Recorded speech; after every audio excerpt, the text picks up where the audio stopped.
आज मैं जिस मूवी को एक्सप्लेन करने जा रही हूँ उसका नाम है हांस अप, जो कि 2023 की हॉरर मूवी है। मूवी की शुरुआत एक लड़की रहायो से होती है जो कि अपने कमरे में सो रही थी और उसके फादर उसको सुबह की प्रेयर के लिए जगाने आते हैं। रहायो जब उठकर बाहर फ्रेश होने जाती है तो उसको महसूस होता है कि उसके पीछे से कोई दौड़ कर गुजरा है, जिसके चलते वो परेशान हो जाती है और अपनी माँ और अपने भाई को चेक करने के लिए उनके कमरे में जाती है। वहाँ पर उनको सुकून से सोता देखकर वापस आ जाती है और इसको लगता है इसका कोई वहम होगा। उसके बाद रहायो अपनी प्रेयर स्टार्ट कर देती है। प्रेयर को परफॉर्म करते हुए उसको अपने कमरे के बाहर से कुछ अजीबोगरीब आवाजें आ रही थी। वो अपनी प्रेयर को छोड़कर बाहर निकलती है। वो देखती है कि कुछ हुंडे उसके बाप पर हमला कर रहे हैं। अपने फादर को छुड़वाने के लिए वो एक इंसान का कान भी काट देती है, उन पर हमला करती है, मगर फिर भी बहुत कोशिश के बावजूद वो अपने पिता को बचा नहीं पाती और फिर वो लोग रहायो के सामने ही उसके पिता का गला काट कर उसके घर के बाहर गेट के ऊपर लटका देते हैं। दरअसल रहायो के डैड एक शेमन थे, बुरे सोल से पोजेस्ड हुए लोगों की वो मदद किया करते थे। अगर इन लोगों ने रहायो के डैड को बुरा समझ दिया, इनको लगा कि रहायो के डैड काला जादू करते, इसलिए उनको मार दिया गया। आई के सीन्स में हमें कुछ न्यूज़पेपर क्लिप्स दिखाए जाते हैं जिसमें हम रहायो के डैड के खिलाफ काफी सारे खबरें पढ़ते हैं कि किस तरह से उन्होंने शैमनिज्म की आड़ में खुद कई मासूम लोगों की बलि चढ़ाई थी। बहुत जल्द गाँव वालों में भी अफवाह फैल जाती है कि रहायो के डैड को काले जादू की वजह से मार दिया गया है, इसलिए अब गाँव वालों ने भी उनको बुरा भला कहना शुरू कर दिया। इसके बाद हमें कुछ साल बाद का सीन दिखाया जाता है और रहायो अभी इसी गाँव में थी जहाँ पर वो एक कपड़ों की दुकान पर एज अ हेल्पर काम किया करती थी। रहायो क्योंकि अपने काम में बहुत अच्छी थी इसलिए दुकान की मालकिन उसे बहुत ज्यादा पसंद करती है। एक दिन जब वो काम से घर जाती है तो वो देखती है उसकी नानी के पास एक अंकल आए होते हैं जो कि उसके डैड का पुराना घर बेचना चाह रहे होते हैं। ये सुनकर रहायो को बहुत ज्यादा गुस्सा आता है। रहायो को तब तक ये बात भी समझ नहीं आई थी कि उसके डैड को सब इतना बुरा भला क्यों बोलते हैं और ये लोग डैड की प्रॉपर्टी को क्यों बेचना चाहते हैं। इन्हीं सवालों का जवाब लेने के लिए वो अपने डैड की टीचर के पास चली जाती है। वहाँ पर उसको अपने डैड की छड़ी मिलती है जो कि सांप की शक्ल की थी। रहायो उस छड़ी को छूने ही वाली थी कि पीछे से टीचर आके उसको एकदम से मना कर देते हैं कि इसको मत छूना। रहायो ने फिर उस छड़ी की तरफ देखा। यहाँ से सीन फ्लैशबैक में चला जाता है जहाँ पर दिखाते हैं कि रहायो की मॉम भी सांप के डसने से मरी थी। सांप के काटने से उनके जिस्म का बहुत बुरा हाल हो चुका था और उनकी बहुत ही भयानक मौत हुई थी। कि तुम्हारा पुराना घर आज भी प्रेयर रूम के तौर पर इस्तेमाल किया जा रहा है। प्रेयर रूम का सीन दिखाया जाता है जहाँ पर एक आदमी नमाज पढ़ रहा था, जहाँ बार बार पीछे से उसके कंधे पर कोई हाथ रखता है। पहली 2 मरतबा तो वो इग्नोर करता है, मगर तीसरी बार वो डर गया और तभी अचानक वहाँ की लाइट भी चली जाती है। और फिर यहाँ पर दिखाया जाता है कि इस आदमी के पीछे मरे हुए लोगों की सोल नमाज पढ़ रही है। आदमी ने जब उन लोगों की आवाज सुनी तो वो बहुत ज्यादा डर जाता है। जैसे ही नमाज तोड़कर पीछे मुड़कर देखता है तो वहाँ पर कोई भी नहीं था, मगर वो इस वाक़े से डर चुका था, इसलिए वहाँ से वो भागने की कोशिश करता है। उस घर के बाहर रहायो खड़ी होती है जो कि उस आदमी को घबरा कर भागते हुए देखती है। रहायो वहाँ पर अपने घर को देखने के लिए आती है,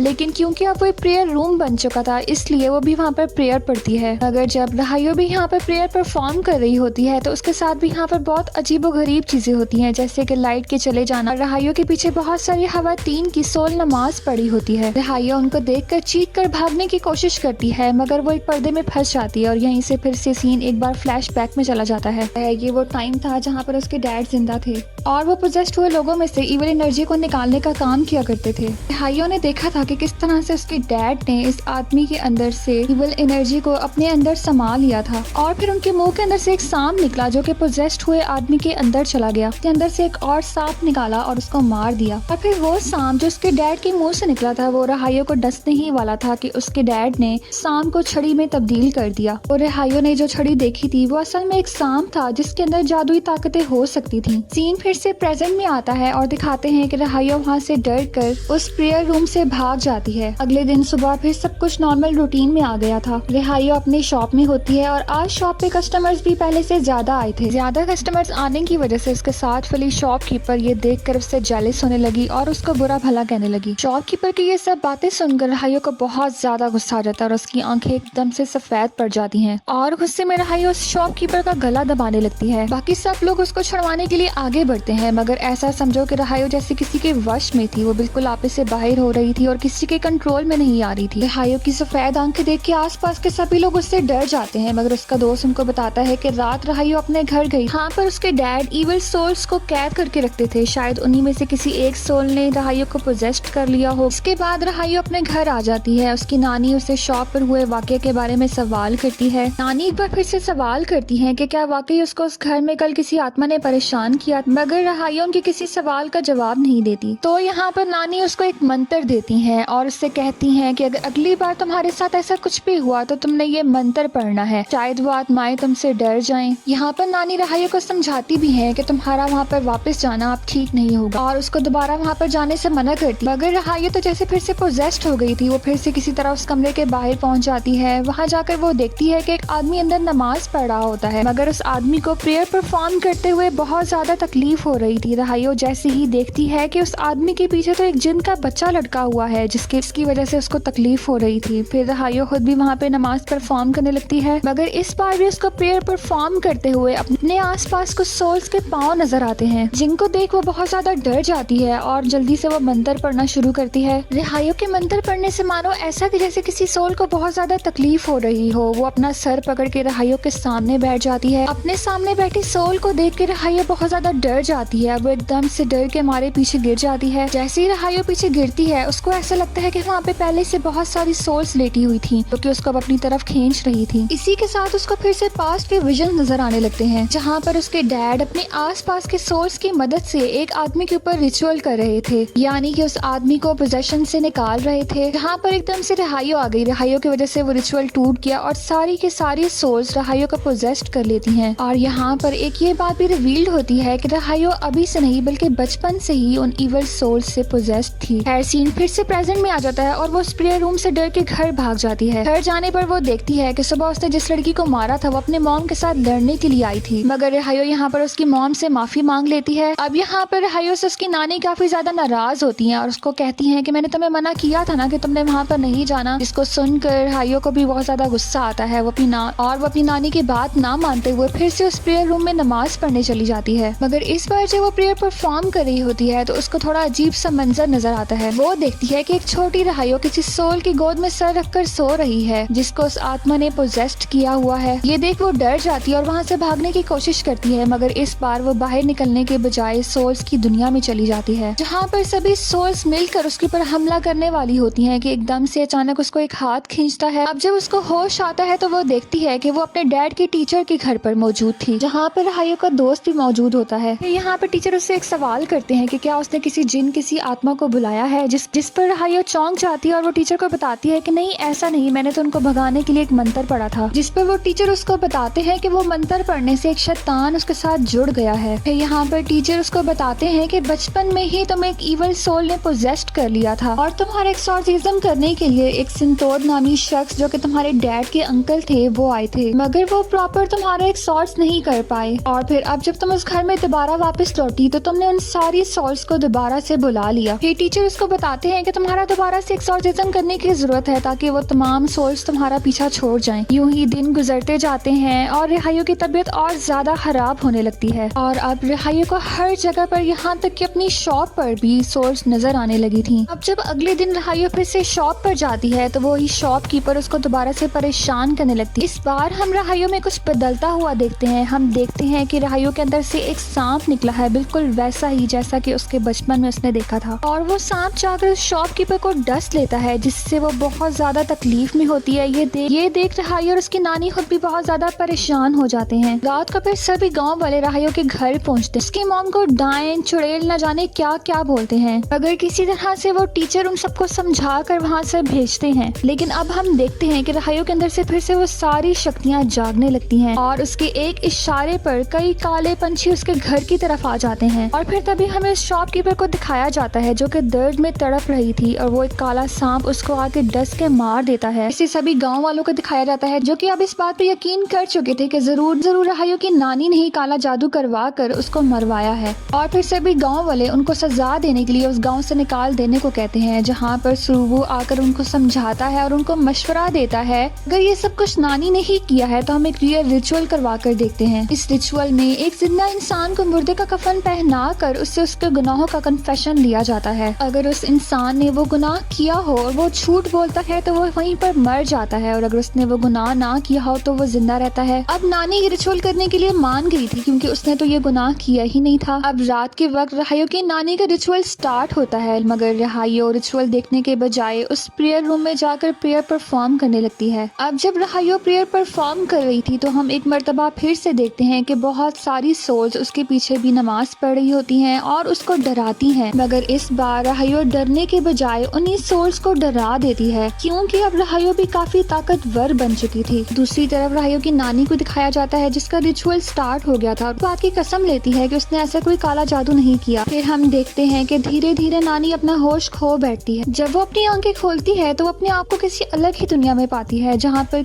कई इवल सोल्स उस पर हमला करने लगी होती हैं। कई बुरी शक्तियाँ उसके पीछे लग जाती हैं, मगर तभी अचानक वो अपने सामने रहायो को खड़ा देखती है। फिर वहाँ पर नानी देखती है कि रहायो की एक ही नजर से सभी जिन पीछे हट गए थे और वो फिर नानी को छोड़ देते हैं। यहीं पर नानी को होश आ जाता है। नानी के होश आते हुए सभी गाँव वाले ये जान गए थे कि उस औरत के मरने के पीछे नानी का कोई हाथ नहीं है। मगर अब यहाँ पर नानी बिल्कुल ठीक नहीं थी। वो बहुत ज्यादा डर जाती है और उसने रहायो को जिनों की दुनिया में देख लिया था और अब वो ये जान चुकी थी वो और उसका परिवार यहाँ पर अब सेफ नहीं है। इसलिए वो गाँव से जाने का फैसला करती है और जाते हुए रहायो को बता कर जाती है कि उन्होंने वो सारी प्रॉपर्टी रहायो के डैड के अंकल सनोत के हवाले कर दी है। सनोत का नाम सुनते ही रहायो को फिर से बहुत ज्यादा गुस्सा आ जाता है और एक मर्तबा फिर से उसकी आंखें काली पड़ जाती हैं। और फिर उसने अपनी नानी को बताया कि मेरे डैड की मौत के पीछे और कोई नहीं बल्कि अंकल सनोत ही थे। फिर वो यहाँ पर रिवील करती है कि उसने डैड की मौत वाले दिन संतोत के साथ उसी आदमी को देखा था जिसने उसके डैड पर हमला किया था और रहायो ने उसका कान काट दिया था। ये सब कहते हुए रहायो की आवाज बहुत ही खौफनाक थी। ये सब कुछ सुनकर नानी बहुत ज्यादा डर जाती है और वहीं पर रहायो भी बेहोश हो जाती है। कुछ देर में होश आने के बाद रहायो अपनी शॉप पर वापस आती है जहाँ पर उसको पता चलता है कि लेट आने की वजह से उसको दुकान से निकाल दिया गया है, क्योंकि इतनी ज्यादा घटनाओं के बाद वो रहायो और उसकी फैमिली के साथ कोई भी ताल्लुक नहीं रखना चाहती थी। अब हम देखते हैं कि रहायो की जॉब जाने के बाद वो बहुत बुरी तरीके से टूट जाती है और चीख चीख कर रोने लगती है और रोते हुए अपने डैड को याद करती है। डैड को याद करते हुए वो फिर से उसी घर के पास पहुंच जाती है। उस घर में पहुंचते ही रहायो फिर से एक मर्तबा उन जिनों के कब्जे में आने लगती है और यहाँ पर रहायो के पावर्स फिर से जाग जाते और हम देखते हैं कि उसके मुंह से एक सांप निकलकर उसी शॉप के ऑनर को काट लेता है, जिससे उसकी ऑनर की भी मौत हो जाती है। दूसरी तरफ नानी की हालत ही बहुत ज्यादा खराब हो गई थी। उसको जगह जगह पर अब सांप नजर आने शुरू हो गए थे। जब नानी कमरे से बाहर आती है तो उसके बेटे के गले में भी उसको एक सांप दिखाई देता है। नानी बेटे के गले से वो सांप निकाल कर उसको जोर जोर से दीवार के साथ मारने लगती है। रहायो जब यहाँ पर आकर देखती है तो वो अपनी नानी को ऐसा करने से मना करती है, मगर नानी अपने बेटे को बचाने के लिए ऐसा कर रही थी।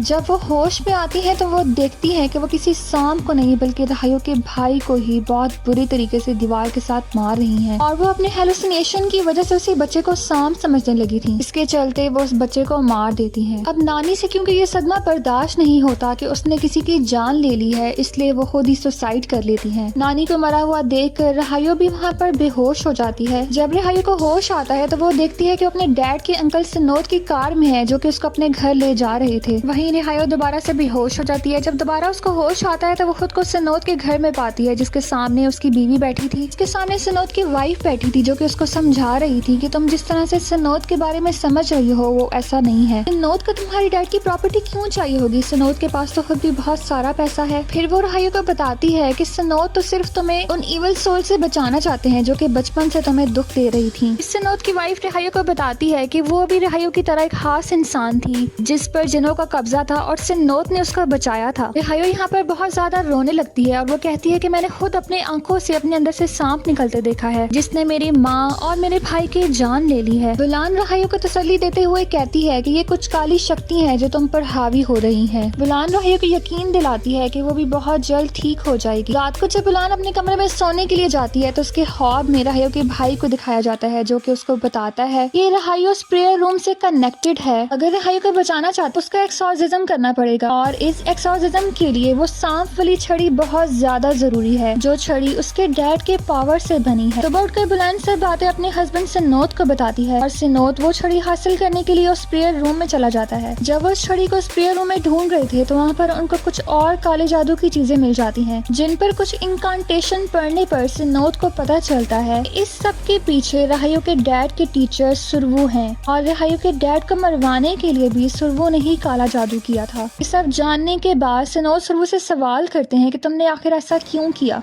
जिस पर सुरवू उनको बताता है कि जब से रहायो के डैड सिमली ने लोगों की मदद करना शुरू की थी लोगों ने तो मेरे पास आना ही छोड़ दिया था। इससे उसके डैड की दौलत दिन ब दिन बढ़ती जा रही थी और मेरी घटती जा रही थी और जिससे मेरा नाम भी कम होने लगा और उसके डैड की हर तरफ चर्चे होने लगे और ये सब देख मुझसे बर्दाश्त नहीं हो रहा था, इसलिए मैंने उसको मारने का प्लान बनाया। और ये सभी हकीकत मालूम करने के बाद सनोत दोबारा से रहायो के पास आ जाता है वो छड़ी लेकर और वो रहायो का एक्सॉर्सिज्म करना शुरू करता है। अब रहायो को एक ऐसे कमरे में लेकर आया जाता है जहाँ पर ऑलरेडी बहुत सारे आदमी थे और इन आदमियों में एक वो आदमी भी था जिसने रहायो के डैड का कत्ल किया था। इसको देखकर रहायो बहुत ज्यादा गुस्से में आ जाती है और फिर से वो सारी इवल्स एनर्जी उस पर हावी हो जाती है। रहायो की आंखें एक मर्तबा फिर से काली पड़ जाती हैं और वो बहुत ही खौफनाक तरीके से चिल्लाने लगती है और उल्टा वो सिनोत के ऊपर ही हमला कर देती है, क्योंकि उसको लग रहा था कि सिनोत ने ही उसके डैड को मरवाया था। इस पर सिनोत रहायो को सच बताता है कि मैंने नहीं बल्कि सुरवू ने ही काला जादू करवा कर तुम्हारे डैड को मरवाया था।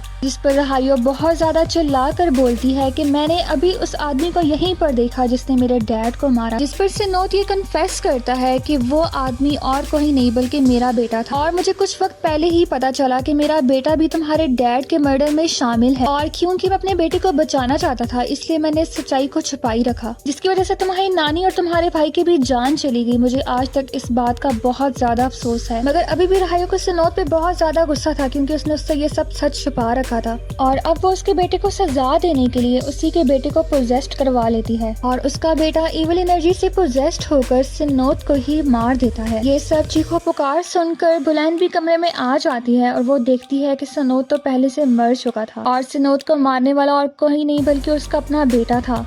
उसके बाद वो अपने बेटे को पोजीशन से बाहर लेकर आती है। जब उसका बेटा देखता है कि उसी के हाथों उसके डैड की कत्ल हो उसका बेटा देखता है कि उसी के हाथ से उसके डैड का कत्ल हो गया तो वो बहुत बुरी तरीके से टूट जाता है और ये वो बर्दाश्त नहीं कर सकता। इसी वजह से वो अपनी जान ले लेता है। ये सब देख बुलैन को समझ आ गया था कि सिचुएशन को कंट्रोल करने के लिए रहायो का एक्सॉर्सिज्म करना पड़ेगा और यहाँ पर बुलैन अपने हस्बैंड और अपने बेटे के मौत का दुख भुलाकर जल्दी से रहायो का एक्सॉर्सिज्म करना शुरू करती है और फिर उसके अंदर से तमाम बुरी शक्तियों को बाहर निकाल देती है। उन सारी बुरी शक्तियों के निकलते ही रहायो यहाँ पर ठीक हो जाती है। अगली सुबह हमें सिनोत और उसके बेटे का फ्यूनरल दिखाया जाता है। इस बात पर रहायो बहुत ज्यादा दुखी थी मगर बुलैन जो कि बहुत अच्छी लेडी थी उसने रहायो को समझाया कि सब में तुम्हारा कसूर नहीं है, ये सब कुछ तुम्हारी वजह से नहीं बल्कि उन इवल एनर्जीज की वजह से हुआ था जिनको अब मैंने एक्सॉर्सिज्म करके तुम्हारे अंदर से बाहर निकाल दिया है। फिर यहाँ पर बुलैन रहायो को बताती है कि तुम्हें जिस इवल एनर्जी ने पोजेस्ट किया हुआ था उसका नाम था हानजा, वो कि बहुत ज्यादा पावरफुल जिन था और इस जिन की कुछ एनर्जीज उस सांप जैसे दिखने वाली छड़ी के अंदर भी थी